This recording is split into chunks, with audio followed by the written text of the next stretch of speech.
Hello, my name is Houston Miller. Today I'm looking at two different theories. The first theory I'm looking at is the symbolic interactions theory.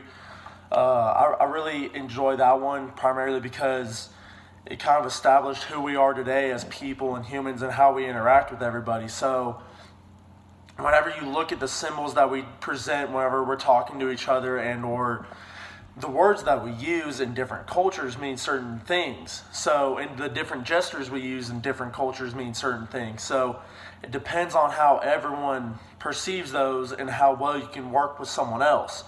So, it was Mead and Bloomer were the two people that really came together and made this theory into what it is today. And they talked about the meaning of language and the source of languages and stuff like that, and the symbolic interactions between two different people to interpret how these people see the world, see what they're talking about, and the nonverbals and the language surrounding everything. And it's supposed to just bring out more social interactions between people and just make it overall better, I would say.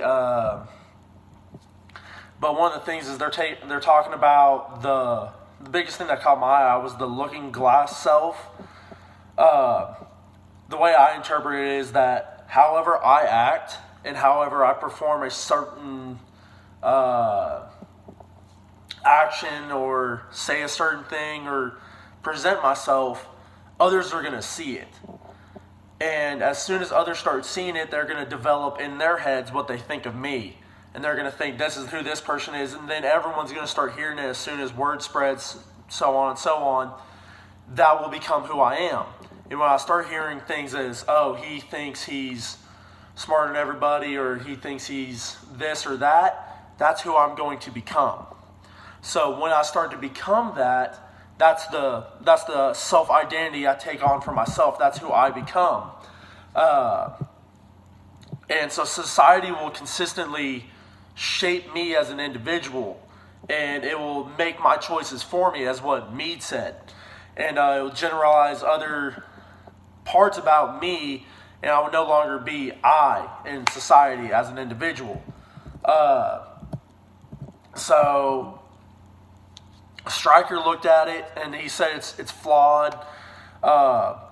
It's hard to test because you can't really get an accurate, I guess you would say, reading or an accurate source to actually say this is legitimate or not.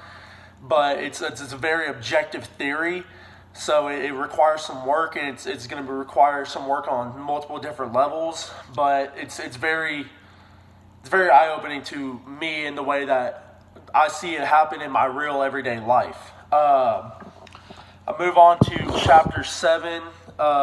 That was the chapter that I found it in. It was talking about the personal space.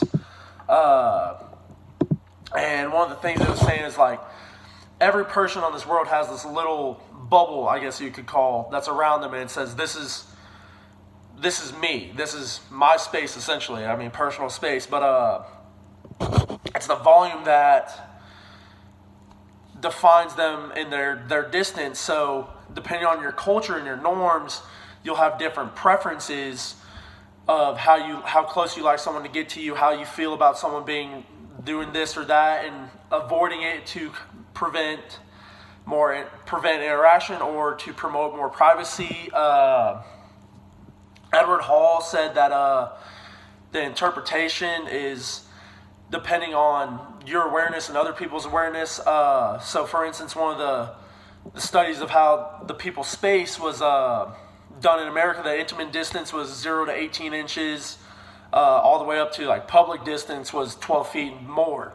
And that's how they kind of figured out, all right, these are, and then there's different zones. There's personal distance and social distance and public distance, and the closest was intimate. So I was saying those are the things. That's how Americans will interact with each other in distances that are comfortable for them. And changes going on to different societies as well. Is it appropriate to have these spaces and conform or work away from it? different things suggest that it violates social norms sometimes, as well as personal expectations. So you start to feel uncomfortable, or someone else is going to feel like they can over control you, or are more superior to you or something like that, because they can enter your space. And it's a way to kind of force conformity, I guess you could say, or it's a different type of strategy for it. So it's going to be difficult for people to always understand each other's space, regardless, just so they can have a good feel about it. But for that, really, it goes on to talk about the expectancy, violation, valence, and communicator reward, valence, and the core concepts of EVT. And it just says when people will predict what will happen rather than what they desire, they will get a different result. As well, violations, perceived positive, negatives, different things, expectations, they will be violated. They won't come out the way they want. And the sum of the positive of negative attributes will just change as people continue to communicate with each other. So there was Kant, he reflected it. He said we have more obligations to be truthful when we speak or act. So really, we have to really consider other people whenever we're doing anything that we do in our daily lives, and understand we can't violate each other's personal space, and we have to work with each other. Thank you very much.